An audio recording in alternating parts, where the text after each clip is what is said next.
നമ്മുടെ വൃക്കകൾക്ക് എന്തെങ്കിലും പ്രവർത്തന വൈകല്യം സംഭവിക്കുകയാണെങ്കിൽ അത് കുറച്ച് നേരത്തെ തിരിച്ചറിയാൻ സഹായിക്കുന്ന 10 പ്രധാനപ്പെട്ട ലക്ഷണങ്ങളാണ് ഞാൻ പറയുന്നത്.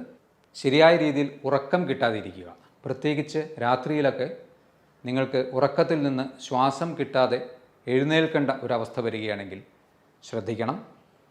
ഇത് വീണ്ടും ഹീമോഗ്ലോബിൻ്റെ ഡെഫിഷ്യൻസി മൂലം ശരീരത്തിന് ശരിയായ രീതിയിൽ ഓക്സിജനേഷൻ ലഭിക്കാത്തത് മൂലമാവാം.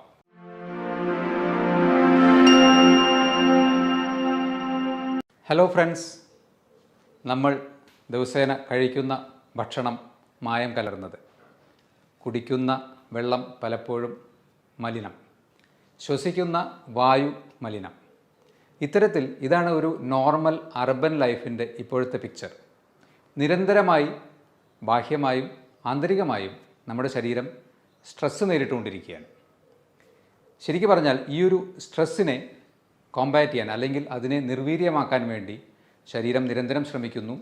അതിൽ ഏറ്റവും പ്രധാനമായ 2 അവയവങ്ങളാണ്, ഒന്ന് നമ്മുടെ ലിവറും 2 നമ്മുടെ കിഡ്നീസും. നമ്മുടെ വൃക്കകൾക്ക് എന്തെങ്കിലും പ്രവർത്തന വൈകല്യം സംഭവിക്കുകയാണെങ്കിൽ അത് കുറച്ച് നേരത്തെ തിരിച്ചറിയാൻ സഹായിക്കുന്ന 10 പ്രധാനപ്പെട്ട ലക്ഷണങ്ങളാണ് ഞാൻ പറയുന്നത്. അതിൽ ഒന്നാമത്തേത്, നിങ്ങൾക്കെപ്പോഴും അമിതമായ ക്ഷീണം അനുഭവപ്പെടുക, അല്ലെങ്കിൽ എപ്പോഴും കിടക്കണം എന്ന തോന്നൽ, തളർച്ച. ഇതിന് കാരണം നമ്മുടെ ചുമന്ന രക്താണുക്കളെ ഉൽപ്പാദിപ്പിക്കുന്ന എരിത്രോപോയറ്റിൻ എന്ന ഒരു ഹോർമോൺ ഉൽപ്പാദിപ്പിക്കുന്നത് പ്രധാനമായും കിഡ്നിയിൽ വെച്ചാണ്. സ്വാഭാവികമായും കിഡ്നിക്ക് എന്തെങ്കിലും പ്രവർത്തന വ്യതിയാനങ്ങൾ വരുമ്പോൾ എരിത്രോപോയറ്റിൻ്റെ പ്രൊഡക്ഷൻ കുറയുന്നു, RBC പ്രൊഡക്ഷൻ കുറയുന്നു, ഹീമോഗ്ലോബിൻ്റെ അളവ് കുറയുന്നു. നിങ്ങൾക്ക് എപ്പോഴും ഒരു ക്ഷീണമായിരിക്കും അനുഭവപ്പെടുക. നമ്പർ 2, ശരിയായ രീതിയിൽ ഉറക്കം കിട്ടാതിരിക്കുക, പ്രത്യേകിച്ച് രാത്രിയിലൊക്കെ നിങ്ങൾക്ക് ഉറക്കത്തിൽ നിന്ന് ശ്വാസം കിട്ടാതെ എഴുന്നേൽക്കേണ്ട ഒരവസ്ഥ വരികയാണെങ്കിൽ ശ്രദ്ധിക്കണം. ഇത് വീണ്ടും ഹീമോഗ്ലോബിൻ്റെ ഡെഫിഷ്യൻസി മൂലം ശരീരത്തിന് ശരിയായ രീതിയിൽ ഓക്സിജനേഷൻ ലഭിക്കാത്തത് മൂലമാവാം. നമ്പർ 3, ചർമ്മത്തിന് അധികമായ ഡ്രൈനസ്, അതുപോലെ തന്നെ ചൊറിച്ചിൽ.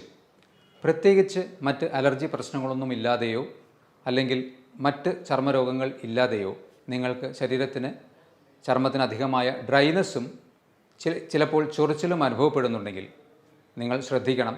കാരണം നമ്മുടെ ശരീരത്തിലെ കാൽസ്യം, ഫോസ്ഫറസ് പോലെയുള്ള ന്യൂട്രിയൻസിൻ്റെ അബ്സോർപ്ഷൻ ഡിഫക്റ്റ് കാരണവും ഇംബാലൻസ് മൂലവും ഇത്തരത്തിലുള്ള പ്രശ്നം കിഡ്നി തകരാറ് മൂലം ഉണ്ടാവാൻ സാധ്യതയുണ്ട്.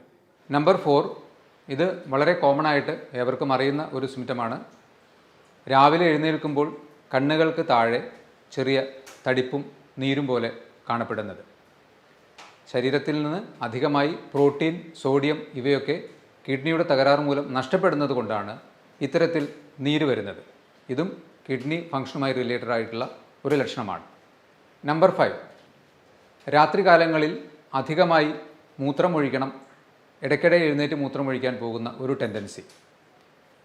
ഇങ്ങനെ കാണുകയാണെങ്കിൽ നിങ്ങൾ തീർച്ചയായും കിഡ്നിയുടെ ഫംഗ്ഷനുമായി റിലേറ്റഡ് ആയിട്ട് ഒന്ന് ആലോചിക്കേണ്ടതാണ്. ഇത് ചിലപ്പോൾ പുരുഷന്മാരിൽ പ്രോസ്റ്റേറ്റ് ഗ്രന്ഥിയുടെ വീക്കം മൂലം BPH എന്ന അസുഖത്തിലും, അതുപോലെ തന്നെ റിപ്പീറ്റഡ് ആയിട്ടുള്ള യൂറിനറി ഇൻഫെക്ഷൻസ് വരികയാണെങ്കിലും ഈ ഒരു അവസ്ഥ ഉണ്ടാകാം. പക്ഷേ BPH അല്ലെങ്കിൽ പ്രോസ്റ്റേറ്റ് ഹൈപ്പർട്രോഫി നിങ്ങൾക്കൊരു അൾട്രാസൗണ്ട് സ്കാനിലൂടെ നിർണ്ണയിക്കാൻ പറ്റും. അതുപോലെ തന്നെ യൂറിനറി ഇൻഫെക്ഷൻ ആണോ എന്നുള്ളത് യൂറിൻ റൂട്ടീൻ എക്സാമിനേഷൻ ചെയ്താലും നമുക്ക് പിടികിട്ടും. നമ്പർ 6, മൂത്രമൊഴിക്കുമ്പോൾ അധികമായി ക്ലോസറ്റിൽ പത പോലെ കാണപ്പെടുക. കൂടുതലായി പ്രോട്ടീൻ മൂത്രത്തിലൂടെ നഷ്ടപ്പെടുമ്പോൾ നമ്മുടെ മുട്ടയുടെ പ്രോട്ടീനോട് സമാനമായ രീതിയിലുള്ള പ്രോട്ടീനാണ്, അത് മൂത്രത്തിലൂടെ അധികമായി നഷ്ടപ്പെടുമ്പോൾ ഇത്തരത്തിൽ പത കാണാൻ സാധ്യതയുണ്ട്. എന്നാൽ ഇവിടെയും നിങ്ങൾക്ക് 2-3 കാര്യങ്ങൾ ഇത് ശരിക്കും കിഡ്നിയുടെ തകരാറ് മൂലമാണോ എന്ന് തിരിച്ചറിയാൻ വേണ്ടി സഹായിക്കും. നിങ്ങൾ അമിതമായി എക്സസൈസ് ചെയ്യുകയാണെങ്കിലോ അധികമായി പ്രോട്ടീൻ റിച്ച് ആയിട്ടുള്ള ഭക്ഷണം കഴിക്കുകയാണെങ്കിലോ ചില മരുന്നുകളുടെ ഉപയോഗം മൂലമോ, പ്രത്യേകിച്ച് സ്റ്റിറോയിഡ് പോലെയുള്ള മരുന്നുകളുടെയൊക്കെ ഉപയോഗിക്കുന്ന അവസ്ഥയിലും ഇത്തരത്തിൽ മൂത്രത്തിൽ പത കാണാൻ സാധ്യതയുണ്ട്. അപ്പോൾ ഈ കാര്യങ്ങൾ കൂടി ഇവാലുവേറ്റ് ചെയ്തിട്ട് വേണം ഇത് ശരിക്കും കിഡ്നിയുടെ തകരാറാണോ എന്ന് ചിന്തിക്കുവാൻ വേണ്ടി. അതും ശരിക്കും പറഞ്ഞാൽ മൂത്രമൊഴിച്ച് ഫ്ലഷ് ചെയ്തതിന് ശേഷവും കുറച്ച് നേരം കഴിഞ്ഞാലും ക്ലോസറ്റിൻ്റെ വശങ്ങളിൽ പത പോലെ പറ്റിപ്പിടിച്ചിരിക്കുന്നുണ്ടെങ്കിൽ തീർച്ചയായും നിങ്ങൾ കിഡ്നി റിലേറ്റഡ് ആയിട്ടുള്ള ടെസ്റ്റുകൾ ചെയ്യുക. അതിൽ തന്നെ ഏറ്റവും എളുപ്പത്തിൽ യൂറിൻ മൈക്രോ ആൽബുമിൻ പോലെയുള്ള ടെസ്റ്റുകൾ ചെയ്തു നോക്കുക. നമ്പർ 7, വിശപ്പ് കുറവ്. ഇത് വീണ്ടും ശരീരത്തിൽ അമിതമായി ടോക്സിൻസ് പുറന്തള്ളപ്പെടാതെ കിഡ്നിയുടെ തകരാറ് മൂലം നിൽക്കുന്നത് കൊണ്ട് നമുക്ക് സ്വാഭാവികമായും വിശപ്പ് കുറവായി അനുഭവപ്പെടാം. നമ്പർ 8, മൂത്രത്തിൽ രക്തത്തിൻ്റെ അംശം തോന്നുക. മൂത്രത്തിന് കളർ ഡിഫറൻസ്, ഡാർക്ക് യൂറിൻ, മഞ്ഞയിൽ കൂടി കുറച്ചുകൂടി ഡാർക്കായിട്ടുള്ള യൂറിൻ കാണുകയാണെങ്കിൽ RBC എന്ന കണിക മൂത്രത്തിലൂടെ നഷ്ടപ്പെടുന്നത് കൊണ്ടായിരിക്കാം. ഇത് വീണ്ടും നമ്മുടെ കിഡ്നീസിൻ്റെ അടിസ്ഥാനപരമായ ആ അരിപ്പ പോലെയുള്ള സംവിധാനത്തിൽ വിള്ളലുകൾ വന്ന് ശരീരത്തിലേക്ക് തിരിച്ചെടുക്കേണ്ടതായിട്ടുള്ള RBC മൂത്രത്തിലൂടെ നഷ്ടപ്പെടുന്നത് കൊണ്ട് മൂത്രത്തിന് അമിതമായ കളർ ഡിഫറൻസ് വരാൻ സാധ്യതയുണ്ട്.